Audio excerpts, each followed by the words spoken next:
Auckland community. Bernard and I are here this morning to give you a debrief on yesterday's council meeting. It was another really big council meeting. We had lots of reports to consider. Importantly, we approved the integrated planning and reporting documents. So that is the 10-year community strategic plan.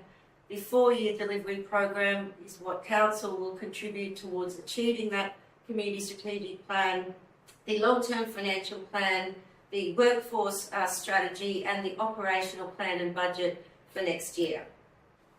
A key decision at yesterday's council meeting was the adoption of the long-term financial plan, and in particular the decision by council to apply to the Independent Pricing and Regulatory Tribunal for a rate increase of 48.3%. That would be over 3 years, commencing in 2026-27 financial year. It is a significant decision of council, but it's one which will ensure we are financially sustainable into the future. The process still has some way to go. That application does not have to begin until early next year. So in terms of the current financial year, there is no impact from a special rate variation. This is a significant decision by council. It was undertaken after a long consultation period. We were very pleased with the level of engagement we received from the community and did receive an enormous number of submissions. Council will be responding to all the submissions, and in fact we have started doing that already. We recognise that people have made a lot of effort to attend sessions, to read the information and make a submission, so it's very important that we certainly respond. Another one of the key documents we adopted was the Workforce Management Plan. The aspirations of the council, the decisions of the council can only be carried out through our dedicated staff.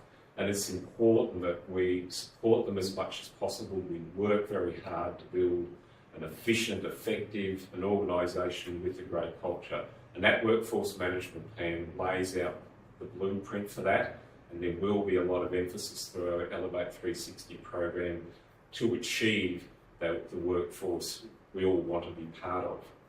Of course, yesterday our operational plan was adopted. That in effect is our yearly budget.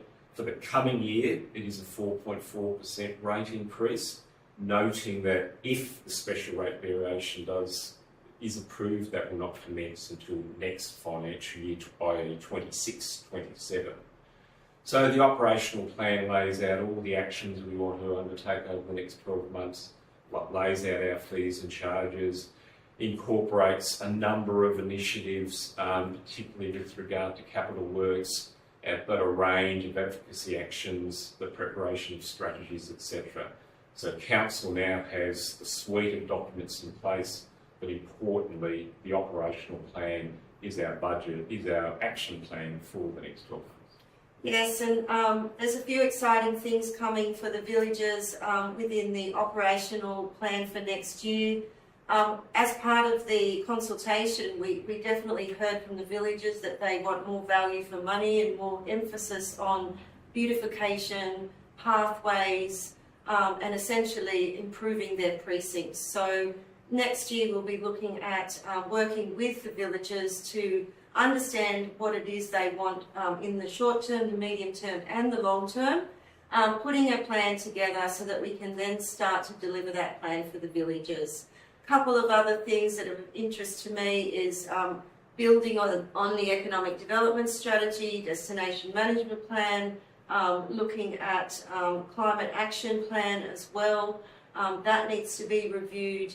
And all the capital works, as Bernard mentioned, but also looking at making sure that we are delivering the mechanisms that enhance growth and development of our community so we can all thrive into the future. The other major report that went up was around the illegal tobacco in our community and more broadly across the region. Council want to lead the way and the conversation, and we've already started that from a previous resolution to council. And what that resolution basically did was to say we want to put in a submission to the inquiry from the New South Wales Legislative Assembly inquiry We also want to continue to advocate to other councils in our region to support either our application, our submission, or indeed put in their own submission. The content of that submission will be varied. It will be aligned to the terms of reference and can certainly also suggest potential changes to the state planning regulations that was part of the original motion. So certainly to conclude, it was a highly significant meeting yesterday, arguably one of the most important we've had for many years.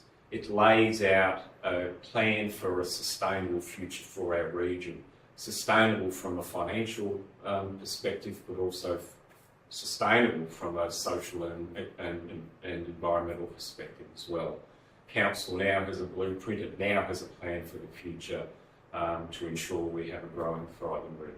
Yes, and we're certainly looking forward to moving forward with those plans and really making our community a great place to live.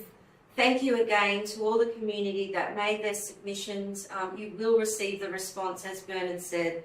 The effort that you've put into it and the consultation that we've had with you has really opened our eyes to a lot of the things that you want, and we'll certainly continue to understand and put that into our future plans and how we deliver those actions items starting with next year's plan. Thank you again, and we'll talk soon.